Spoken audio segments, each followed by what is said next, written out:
Hello W experience. তো আজকে তোমাদের জন্য একটা নেগেটিভ খবর আছে। আমি খুব একটা নেগেটিভ খবর কাউকে দিতে খুব একটা অভ্যস্ত নই। তো খবরটা শুনে আমারও ভীষণই খারাপ লাগলো যে এবারও রিক্রুটমেন্টটা নাকি কোনো একটা কেস হয়ে গেছে।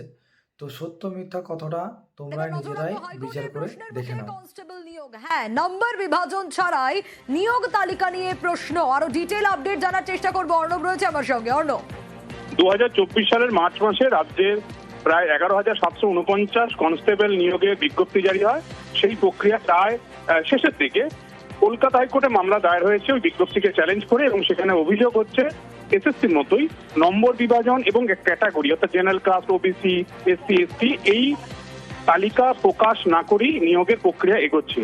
এবং এক্ষেত্রে বিচারপতি সৌগত ভট্টাচার্যের বেঞ্চে মামলাটি শুনানির জন্য আসে। বিচারপতি ভট্টাচার্য প্রশ্ন করেন যে যদি রুলে থাকে এই নিয়োগের যে নম্বর বিভাজন বা ক্যাটাগরি ভিত্তিক তালিকা প্রকাশে, তাহলে সেই তালিকা নেই কেন। এক্ষেত্রে রাজ্যকে অবস্থান জানানোর নির্দেশ দেওয়া হয়েছে। 3রা ফেব্রুয়ারি রাজ্যের অবস্থান জানার পরই এই কনস্টেবল নিয়োগের পরবর্তী পদক্ষেপ বিষয়ে ভাবনা চিন্তা করবে হাইকোর্ট, এমনটাই জানিয়েছেন বিচারপতি ভট্টাচার্য।